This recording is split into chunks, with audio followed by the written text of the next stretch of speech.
Well, hello YouTube, it's me, Fortmaster, and welcome back to another game theory reaction. Welcome back to another film theory reaction. Whoops. So yeah, today's film theory. Fairly OddParents broke its own rules. Yeah, I was not expecting them to make a Fairly OddParents theory. Jeez, I haven't thought about that's not true. I have thought about it like in passing, but not really, looked into anything besides just clips on YouTube, because I stopped watching the show regularly pretty much maybe like a year or two after Poof became a character. I only ever heard about the fairy dog, which I think his name was Sparky. To this day, I still think the weirdest thing that this Fairly OddParents ever happened was the Jimmy Timmy Power Hour. All three of them, they were weird, especially when they showed Timmy in 3D. Other than that, the only other thing I do share opinion-wise with a lot of people is that the show should have ended with... Oh god, what was it? I'm forgetting. It was the movie where they went into the TV and stuff like that. Anyway, besides that, I also know there was one episode or a special or something where it found out that Timmy had basically wished that the world stopped aging, and he was technically like, and he was like in his like 80s or something, or maybe in his 50s or something, technically, even though he was still in the body of a 10-year-old, just because he wanted to keep his fairies, and stuff in that show got weird. Anyway, I remember watching it. I loved watching it. When I was watching it, I'm talking way too much. Sorry about that. Let's get into this, shall we? I wish for film theory to cross 20 million subscribers. Sorry, Matt. Can't do it. What? Why? Listen, the wand did little farty noise thing, so it's against the rules. Fine. I wish for a good Morbius movie. Nope, against Rule 101.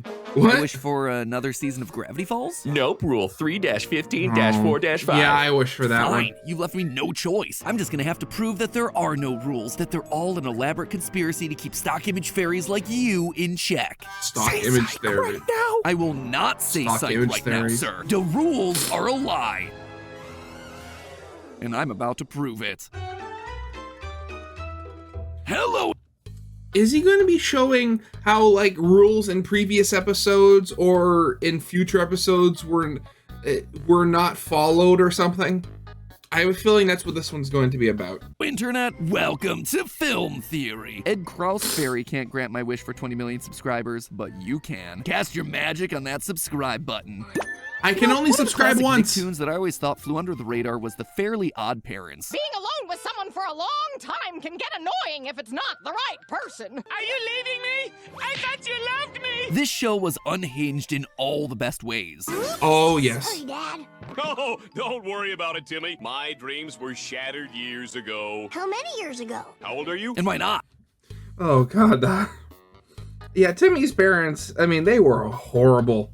Granted, they weren't, not physically abusive, but emotionally, I believe. Yeah, that would be it, yes. It's a show about a little boy named Timmy Turner with two fairy godparents that can grant his every wish. Sounds awesome. Finally, every 10-year-old's dream. A room full of supermodels. Can you guys make cookies? Super cookies. Or, I suppose, not every wish. You see, Yeah. the fairy godparents do have some limitations on what wishes they can and can't grant, all of which are outlined in a magical legal document known simply as The rules. In fact, the show goes to great lengths to explain the rigorous training that fairy godparents have to endure so that the rules never get broken. And that makes sense, right? Every magic system has to have rules. 3 wishes for a genie, no wishing for more wishes, no making people fall in love, all the classic stuff. So the world of the Fairly OddParents shouldn't be that different, right? Yeah, and the rules are important. One of Cosmo and Wanda's previous godchildren are the reason why World War I happened. Right? Well, when I start asking rhetorical questions like that, it's because the answer probably isn't as obvious as it seems. Nope, loyal theorists, after watching the show, maybe a bit too intently for a children's cartoon, it's become clear to me. You say that after you've watched Paw Patrol, not Scooby-Doo, Blue's Clues. Those were not even kid shows. They were like little kid shows. You've already crossed that bridge long ago, Matt. That the rules are actually more like the big fat lies. Lies perpetuated by a muscle-bound guardian preparing the fairy Organ von world Strangle. for war. Don't believe me? Grab your wands, your wings, and floaty crown things. It's time to wish for some Floaty crown answers. things. So first, let's set some context. What's exactly in the rules? According to the rules, fairy godparents only grant wishes to kids! As I just talked about, the rules are a collection of guidelines that determine what wishes a fairy godparent can and can't grant to their godkids. On the surface, a lot of the rules make perfect sense. Fairies can't grant a wish that intentionally kills or hurts someone. No wishes for money, no wishes that interfere with love, no wishes that help cheat in competitions, no wishes for anyone except the godchild. And above all else, a godchild must never ever reveal the existence of their fairies to anyone else. Otherwise, they're gonna lose their fairies, their memories, and reverse every wish they've ever had. It's a pretty harsh system, but then again, it seems sensible for upholding the structure of this magical world. We're told in the show that a fairy's primary purpose is to bring joy, and the rules help prevent any wishes that might result in a net negative of joy. Plus, to help It's funny, the rules used to be yellow. I guess they were rebound, or that's his first edition or something. that a god kid doesn't unintentionally break a rule, there are safeguards in place. The wish won't get granted, and instead the fairy's wand dims, wilts, and then makes a fart sound. I will prove my whimsy when I change you into a... In general, it seems safe to say that the rules are fundamental to fairy society, with the first rules having been drafted long ago by the council, 4 ancient and powerful fairies that rule over the fairy world. But the rules also seem to be a living document, with new rules getting added all the time. For instance, you cannot wish for every day to be Christmas, Thanks to Timmy. which got added after Timmy wished for exactly that, and things got messy in a hurry. Wow! They've added a new rule! You really gotta mess up big time to make that happen! But the And I think like most of the rules that were added were because of Timmy, because he messed up, I mean, pretty much constantly, considering that's what the entire show is about. more you watch the show, the more something feels off about the rules. Some of them are just nonsensical, like magic can't be used on invisible teachers, sleeping clowns, French New Wave filmmakers, and anyone who wears clear glasses as a fashion statement. It's certainly weird, for sure, but it's not bad. Others are just simply inconvenient, like the fact that breakfast-related wishes are denied after 10:30 a.m. But then there are the Wait, rules was that an actual rule? Again, it's been so long since I watched the show, and there were so many episodes, I don't remember. Just flat out dangerous. For example, fairies must always attempt to grant the wishes of their godchildren, even if they just offhandedly say, I wish. Doesn't even matter if they're conscious or not. Wish, go, Vicky. On top of that, there are these massive loopholes into rules that Timmy often demonstrates throughout the show. Jorgen said whatever's in the book is a rule, so... Timmy Turner doesn't have to follow any of the rules! This then becomes a huge problem in one episode, with Timmy making all sorts of rule-breaking wishes for money, to win multiple reality show competitions, and for his crush to fall in love with him. He later writes that no fairy godkids have to follow the rules either, thereby causing the rules to almost self-destruct and destroy the entire universe. Every rule-free wish destabilizes the book further. If the book explodes, so does the universe. It's pretty horrifying, right? So the Yeah. rules then are clearly responsible for holding together the fabric of reality, and yet that... Oh god, is that... It literally are the laws of physics written in the rules? just flat out isn't true. See, magic and wish granting aren't powers that are exclusive to fairies in this world, and throughout the series we see other magical creatures completely ignore basic fundamental principles. Take for instance the anti-fairies, who are all about causing bad luck and pain in ways that break the rules. There are also genies who basically don't follow any rules. Even their limit on 3 wishes isn't real. And I can't use my last wish to wish for more wishes, can I? We tell everyone they can't, but really you can. Some humans have also gained the ability to wield magic, like the wizard Merlin, and all he uses his powers for is to help his nephew Arthur win competitions and become royalty, a direct violation of the rule against cheating. I've already cast a spell. The next Schmo yanks his sword is gonna be the King of England. Then there are the pixies, who are just as magical as the fairies, but treat magic as a business. All of their wish granting is seen as transactional, with bureaucratic rules and red tape that controls everything. And yet, just like any good corrupt businessman, the powerful ones aren't above bending and breaking their own rules to get ahead. During a mini-golf competition that's subject to important contractual obligations, several pixies break the rules and cheat to help the head pixie win. Those pixies are cheating! And yet, despite all of this rule breaking, the universe stays intact. But okay, maybe that's just other creatures breaking the rules. Maybe fairies operate by a different form of logic or a different code of magic. Maybe their magic is different and disconnected from the rest. Well, that's not true either. First of all, Timmy and his fairies break the rules all the time, to the point where we could literally be here all day if I just wanted to list out examples. Just for the sake of showing some work, here are a few. In Ruled Out, Timmy wishes his parents couldn't care less about him, violating the rule against interfering with love. In I Dream of Cosmo, Cosmo hits his head and briefly believes that he's Timmy's become a weenie. That's part witch, part genie. He proceeds then to grant several rule-breaking wishes to Timmy's dad, including wishing for money, thereby breaking the rule on counterfeiting. The rule against cheating in competitions? Yeah, that one's basically broken every other episode, like in Foul Bald, Superbike, Movie Magic, just to name a few. That last one actually is my favorite example of rule breaking because Cosmo literally rips a page out of his copy of the rules that forbids him from helping Timmy, thereby implying that fairies can basically ignore any rule if they so choose. But perhaps the most egregious example of breaking the rules is mentioned in Hassle in the Castle, when it's revealed that Cosmo and Wanda's most infamous former god kid Abused our magic, took out Archduke Ferdinand, and plunged the world into World War I.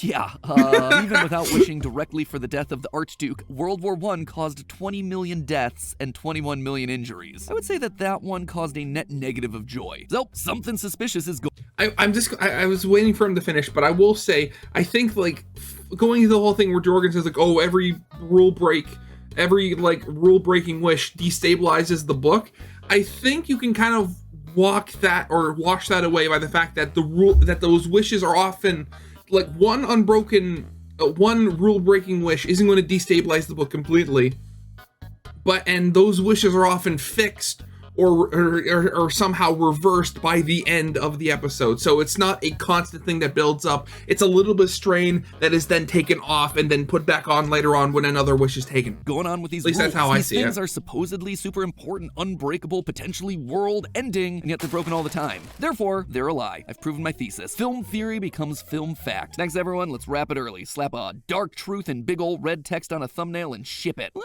Not quite. Sure, at this point we've proven that the rules are full of lies and you can break them pretty much whenever you want, but we're still left with one major question: why? If these things aren't real and they're not being enforced consistently, then why are they here at all? It can't possibly be because it's a cartoon for children and breaking the rules would make for easily manufactured drama. No, that's not it. See, the more I kept watching and digging into the lore of the series, everything started to point back to one person. The one magical creature in control of both the rules and the fairy world writ large, Jorgen von Strangle, self-proclaimed toughest fairy in the universe. I am Drill Sergeant Jorgen von Strangle, and these are my muscles.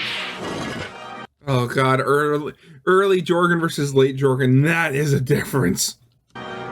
Jorgen is a major supporting character in the series, the guardian of the rules who knows them by heart so he can properly enforce them. He's also in charge of training fairies at his Fairy Academy boot camp, as well as assigning godparents to new god kids who need joy in their life. Basically, he's the fairy general of the fairy army. I will send you back to the Fairy Academy for 1,000 years of training! But if he's such a pro of the fairy world, why is he propping up this book of lies? Well, everything starts to click into place thanks to 2 episodes. First, there's School's Out the Musical, where the Pixies attempt to take over the fairy world. Remember these guys? They're the magical creatures that are obsessed with destroying joy and whimsy and replacing it with contracts, boredom, and rules. Yeah, it's a bit suspicious, isn't it? In this episode, the Pixies find a sad infant clown named Flappy Bob, and they enact a 37-year anti-fun plan, acting as Flappy Bob's own godparents for decades. But instead of granting him every wish for clownish fun, they mold him into a boring Harvard law-educated businessman. Meanwhile, the Pixies trick Timmy into wishing that kids were in charge of the Earth in retaliation against all their rules and laws. But here's the problem. With kids now in charge, every fairy godparent is pulled back into fairy world because the kids no longer need them. According to the rules, fairies can only be assigned to children in need. And the rules also state that if Pixies are the last magical creatures on Earth, they're granted control over the planet, which is exactly what happens. Has to be one of the worst case scenarios for the fairies, who basically only exist to bring joy to others. We're just enjoying the show. Your misery is like going to the movies for us. This sequence of events raises a ton of that was another thing. I forgot all the Pixies were literally voiced by the same guy. I'm forgetting his name now.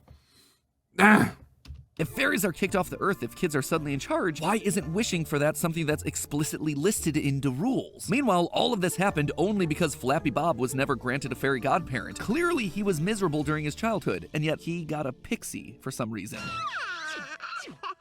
Sanderson, I think this is the beginning of a beautiful new 37-year plan. Why? Timmy was assigned Cosmo and Wanda because he didn't want to do chores. I think an orphaned clown having the circus pummeled out of him, it might be just a little bit higher on the priority list. Most importantly of all though, how did Jorgen not see any of this coming? Remember, Jorgen is the custodian of the rules. He knows them inside and out, and yet he does basically nothing the hundreds of times that we see him getting broken throughout the show. And as the trainer and assigner of new godparents, he should have known how miserable Flappy Bob was during his childhood. childhood and done something about it. Jorgen also isn't surprised when the pixies reference that obscure loophole that gives him control of Earth in the rules, so he clearly knows that it exists. Let us go! Timmy needs us! No, he does not.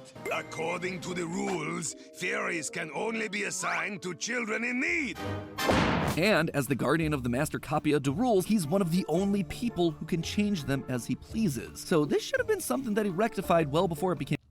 Are you saying that Jorgen is working with the pixies, Matt? a problem, so why didn't he? Why is Jorgen lying about the rules? Well, Jorgen didn't stop this precisely because he did see it coming. He wanted this to happen. He wanted the fairies pulled back into the fairy world. It's all part of a larger plan. At first, I thought that maybe Jorgen wasn't actually a fairy, but instead some sort of undercover pixie on the inside. I mean, he loves rules and enforcing them just like the pixies. Now we're pulling back the fairies so I can bring them pain. But we learned definitively in the Season 7 episode Cosmo Rules that he's actually Cosmo's cousin, thereby proving that he's a fairy. Say hello to your other, more deep, dark family secretish cousin, Cosmo! Cousins!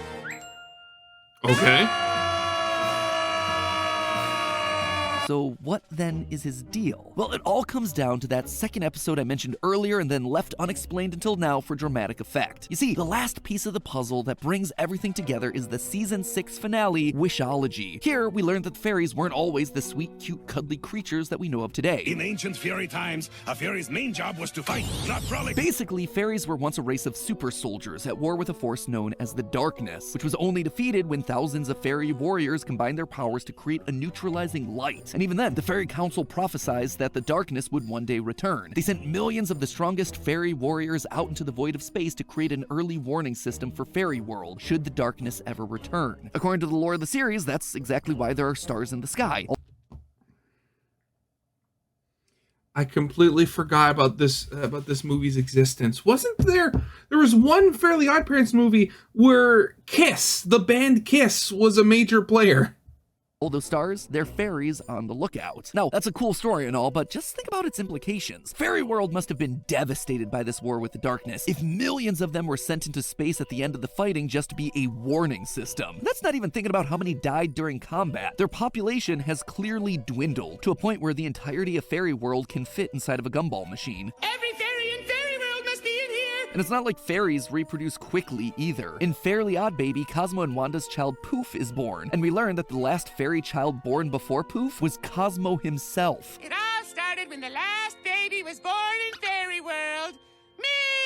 And yet, in The Fast and the Furious, we meet Cosmo and Wanda's very first godchild, the caveman credited with inventing the wheel. That means that, at minimum, another new fairy hasn't been born since at least the Paleolithic era 40,000 years ago. Even the fairy economy seems to be suffering, unable to fill positions in vital public services like law enforcement. Isn't there supposed to be a good cop and a bad cop? We had some cutbacks. And so Jorgen did what he thought he needed to do. He created a sham system that would eventually result in kids losing their fairies, and those fairies then having to return to the fairy world. For centuries, he's been tweaking the rules, trying to create a situation where the god kids of Earth mess up so badly that the godparents have no choice but to abandon them. That's why he allowed the pixies to exploit the loophole. After kids become the dominant species on Earth, he's happy to pull all those fairies back to Fairy World. In the episode, we see him being put to work in real jobs that can help rebuild their infrastructure. He wants the fairies back to rebuild their population. Remember, before Poof, Cosmo was the last fairy child born, and he's older than the entirety of human civilization. Yeah, but Matt, you're forgetting. Cosmo was the last one because Jorgen outlawed the creation of new fairy babies. Remember, because Cosmo was so bad. Well, actually, he was going to outlaw it, but he never got around to actually putting the rule in the book. He forgot about it. He only put it back in, or he only put it in after Cosmo and Wanda had Poof. I remember that from the show. In short, when humans came into being, production of new fairies stopped. And without the need to train godparents, there's a perfect excuse to turn the Fairy Academy into an actual fairy army boot camp. Jorgen knows that the darkness is going to return, and he's been spending his entire life in the preparing movie. for it. That's why his physique is so much more like the fairy warriors of old, and why he immediately takes charge of the entire fairy world when the darkness returns, sending all the other fairies to be protected in a gumball machine as he tries his best to fight back. He begrudgingly teams up with Timmy, someone he loathes. He even sacrifices himself himself to make sure that Timmy can save the fairy world. That is his primary goal, no matter the cost. And here's the thing, his plan seems to work. Timmy is able to dispel the darkness by showing it love, thereby turning it towards kindness. And towards the end of the series, we learn that there's a shortage of fairy godparents, partially because fairies have begun pursuing careers within fairy world. Due to overwhelming demand and fairies taking on better paying jobs, there is a fairy godparent shortage. That said, Jorgen's plan didn't work well enough. He still had to suffer through all those episodes with the dog fairy. What do you want me to say? I know a lot of words because I just ate a dictionary. But hey, if you want something that breaks the rules of our world. Again, very good theory. I mean, MatPat and his team, they generally put out good stuff. But again, I remember the special episodes when Poof was born. The reason why no new fairies were born was, I guess, it wasn't put into the rules officially, but it was just sort of assumed it was, so nobody ever tried. It wasn't until afterwards that Poof was born and Jorgen looked in the book and saw, hey, the rule isn't even in there yet. It's just a sticky note saying, remember to add the rule. That's when it was put in officially. Though again, if that was the whole thing, wouldn't you want to put a rule in the book saying that all fairies must have a kid? You know, because they're suffering like population shortages everywhere. I mean, stopping the growth of the population. I mean, granted, I don't think we ever saw a fairy like die of old age. But again, over a long enough time, we do see fairies who are older, and I would presume, you know, retired because they're so much older, or at least not in regular jobs, like Wanda's dad, who was a garbage man, and Cosmo's mom, who just, you know, I'm pretty sure just stayed at home. I don't think she had a job or a godchild. But either way, I mean, the idea that Jorgen was doing this on purpose to try to rebuild an army of fairies to fight off like a universal evil, the darkness. Yeah, I remember that. Again, I think that was the movie with Kiss. But again, just weird. Again, I love this sort of stuff. So yeah, as always, a top corner card will be the link to my to the game theory reaction I did that's going to be released along with this, and in the description is the link to the original as always. So if you guys liked, leave a like, subscribe if you have not, and I'll see you guys next time. Goodbye.